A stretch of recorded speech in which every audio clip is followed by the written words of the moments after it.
The Wild Robot by Peter Brown. Narrated by Fraser and Alysha Readman. Chapter 51. The Autumn. The days were getting shorter. The air was getting crisper. And one morning, Roz walked out to find a layer of frost on the garden. Autumn had come to the island. The tree leaves, which had been green for the robot's entire life, turned yellow and orange and red. Then they let go of their branches and floated down to the ground, and the forest gradually filled with the sounds of creatures scurrying through dead leaves. Tree nuts were also falling, thunking onto roots and rocks and occasionally clanging off the robot. The smell of flowers faded as blossoms withered. All the rich scents and colors of the island were draining away. The animals were also changing. Furry animals were growing more fur. Feathery animals were growing more feathers. Scaly animals were starting to look for new homes. It's cooling off, Croaked one frog to another. Before long, it'll be time for sleeping. I'd better start looking for a good hole, Croaked the second frog. Have you found one yet? Nah, croaked the first frog. I'll look for a hole next week. For now, I'm going to enjoy the warm sunlight while it lasts. Chirp! Many of the island animals were already thinking about their winter hibernation. Frogs, bees, snakes, and even bears would soon disappear and spend the next few months resting out of sight. And then there were the birds. Some birds, like owls and woodpeckers, would spend the winter nesting and eating the island's few remaining edibles. But the migratory birds were preparing for the long journey south to their warm wintering grounds. And among the birds destined to leave were the geese. Chapter 52. The Flock. Brightbill slowly waddled into the nest. He had a confused look on his face. "Mama, the other goslings said that we have to leave the island soon. We won't return for months and months. Is that true?" That is true, said Roz. You know that geese migrate south for the winter. "Will you migrate with us?" said Brightbill. I cannot fly or swim, so I will spend the winter here on the island. "Can I stay with you?" I do not think that is a good idea. I think you should migrate with the flock. "How long will the migration take?" said Brightbill. "Where will we fly? When will we come home?" I do not know. said Roz. Let us go ask the others. And so the robot and the gosling walked around the pond to where Loudwing and her friends were chatting. Hello, everyone. Said Roz. Brightbill has some questions about the flock's upcoming winter migration. And we'd be happy to answer them, said Loudwing. What would you like to know, little one? How long will the migration take? Said Brightbill. Where will we fly? When will we come home? It'll take us a couple weeks to fly south, said Loudwing. Depending on the weather. We'll join other flocks at a beautiful lake in the middle of a great sprawling field, said another goose. And we'll come back to the island after 4 or 5 months, said someone else, depending on the weather. As they walked back to the nest, Brightbill said to his mother, Lately I've been feeling this strong urge to fly, not just around the pond or the island, to go on a long flight, a journey. Those are your instincts, said the robot. All animals have instincts. They help you survive. Do you have instincts? Said the gosling. I do have instincts. They help me survive also. My instincts are definitely telling me to fly south for the winter, said Brightbill. I just wish you could join us. I'm going to worry about you while I'm away. Do not worry. I will be fine, said Roz. How bad could winter be? Chapter 53. The Migration. It was the night before the migration, and Brightbill was sleeping fitfully. Roz watched him toss and turn until he finally crawled up into her arms, and she rocked him to sleep. just like the old days. Early the next morning, Brightbill waddled outside and looked at the pond. The water was perfectly still. A few lazy clouds drifted above. Geese were already gathering by the beach. And then tiny claws scampered down from the treetops, So today's the day, huh? said Chit-Chat perched on a branch. You're going to see so many new things and meet so many new animals, and if there's any squirrels at your wintering grounds, please tell them Chit Chat says hello. Today is the day, said Brightbill. The flock will be leaving soon. Are you excited or nervous or scared? I'm all of those things, the squirrel whispered. Wow, don't worry about your mother. I'll look after her, so you know she'll be perfectly fine. Brightbill smiled, I am afraid it is time to go. said Roz as she stepped out of the nest. Okay, Mama, said the gosling. See you in the spring, Chit-Chat. Have a nice migration, Brightbill. The squirrel scampered back into the treetops. Come home with lots of exciting stories, but not too exciting because I don't want anything scary to happen to you. Goodbye. The geese were honking with excitement and hustling around as they made their final preparations. Several of the fathers huddled together, discussing their flight plans while the mothers took a head count. There you are, Brightbill. Loudwing honked from the middle of the crowd. We're just about to begin. May I have your attention, please? Said the biggest goose. As most of you know, my name is Longneck, and I'll be leading this year's migration. I'm asking everyone to please join your families for takeoff. Once we're all airborne, each family will take its position in our V formation, and we'll start the first leg of our journey. Are there any questions? I have a question. Came a booming voice. My son will not have any family with him. Where does he fit into the formation? Everyone turned to Longneck, You can fly with me. said the big goose. I hear Brightbill is a very clever flyer. I could use his help at the point. A moment later, the geese began flapping and honking and making their way into the air. A cloud of feathers floated down around the robot and her son, You are not a gosling anymore. said Roz. I am proud of the fine young goose you have become. Brightbill fluttered up to his mother's shoulder. Thanks, Mama. The young goose wiped his eyes. Is this where we say goodbye?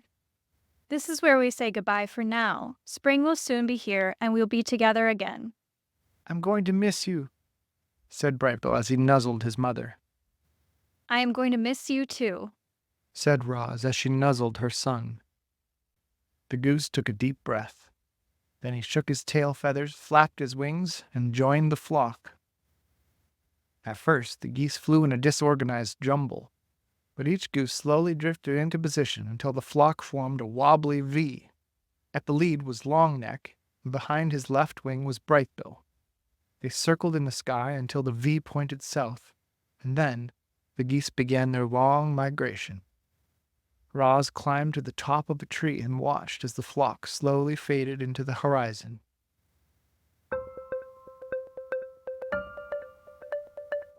Chapter 54.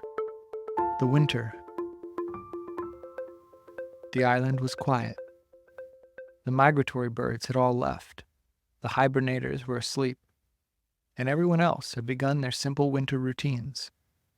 Everyone but Roz. Now that she was alone, our robot didn't know what to do with herself. She stood in her gray garden and watched a sheet of ice slowly form on the pond. Sometimes she could hear her good friends the beavers going about their business beneath the ice, and she wondered when she would see them again. Roz stood there until snowflakes started drifting down from the sky. The flakes swirled in the breeze and slowly piled up on the ground and on the trees and on the robot. So she crouched into the nest, slid the stone door behind her, and sat in darkness. Hours and days and weeks went by without the robot moving. She had no need to move. She felt perfectly safe in the nest. And so, in her own way, the robot hibernated. Roz's body relaxed. Her quiet whirring slowly stopped. Her eyes faded to black. She probably could have spent centuries like that, hibernating in total darkness. But the robot's hibernation was suddenly interrupted when a shaft of sunlight fell upon her face and carried energy back to her empty battery. Roz's body tensed. Her quiet whirring slowly started. Her eyes began to glow. Hello, I am Rosum, Unit 7134, but you may call me Roz. The robot said automatically. When all her systems were up and running again, Roz noticed that she was surrounded by broken branches and piles of snow. The roof of the nest had caved in, and the lodge was now flooded with sunlight. Roz felt more energized with each passing minute, but she also felt cold.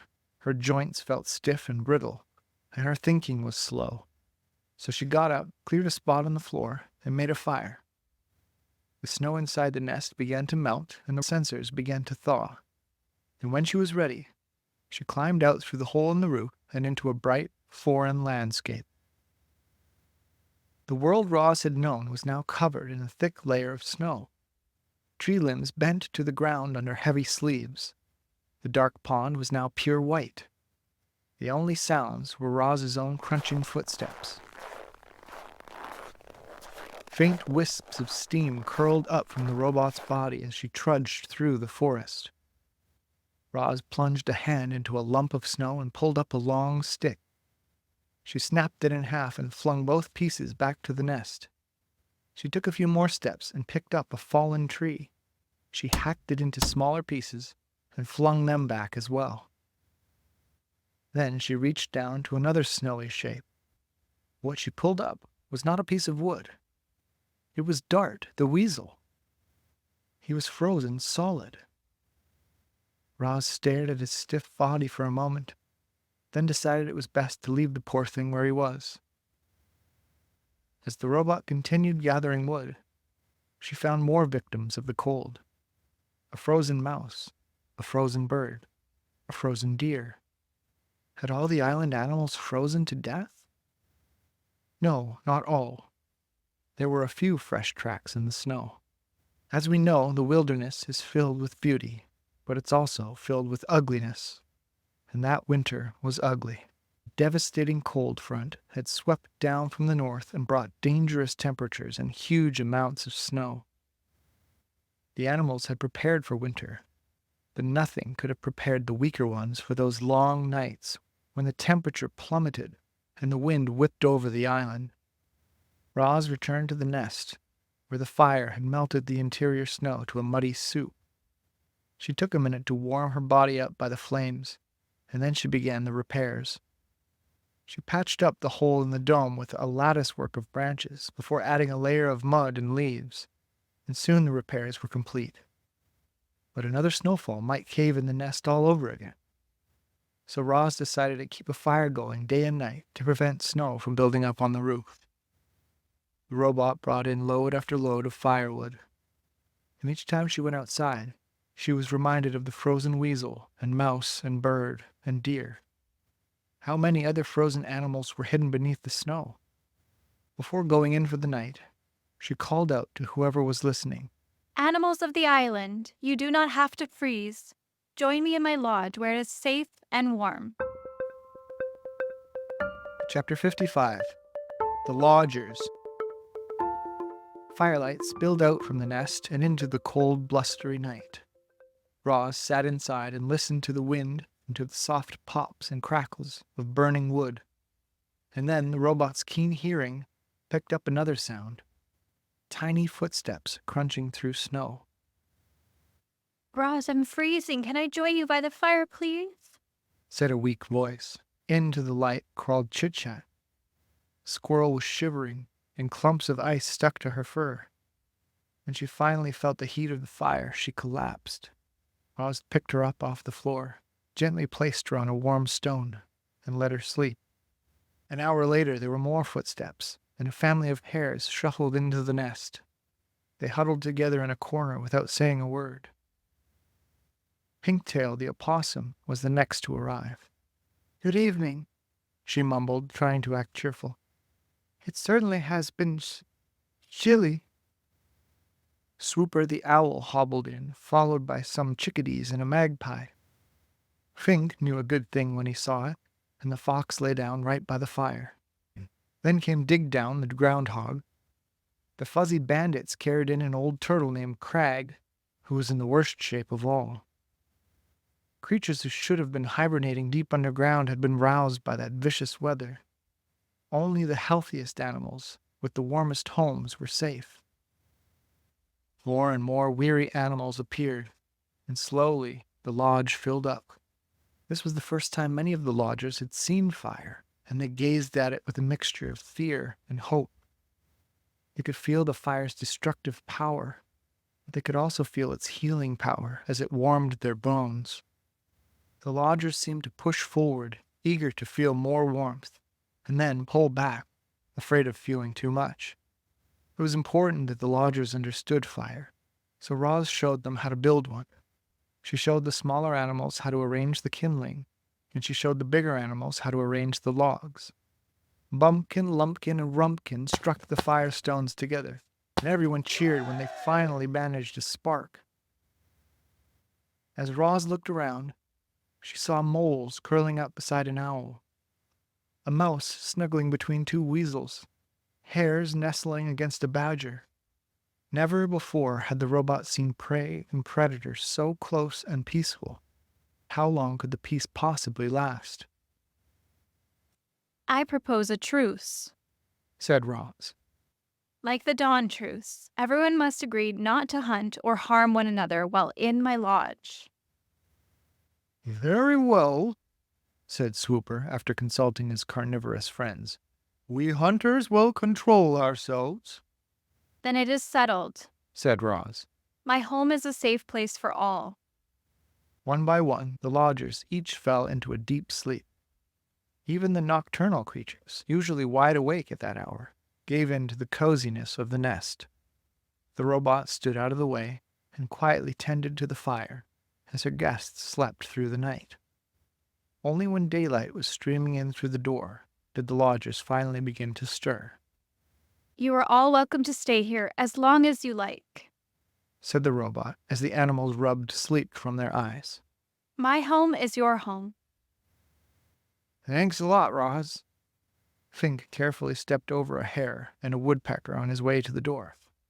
I don't think I would have survived another night on my own. It's just too bad we can't cram a few more creatures in here. And the fox slipped outside. The robot looked down at the fur and feathers that now carpeted the floor. The nest had been completely full that night. If any more animals showed up, they'd be left out in the cold. But Roz was not about to let that happen.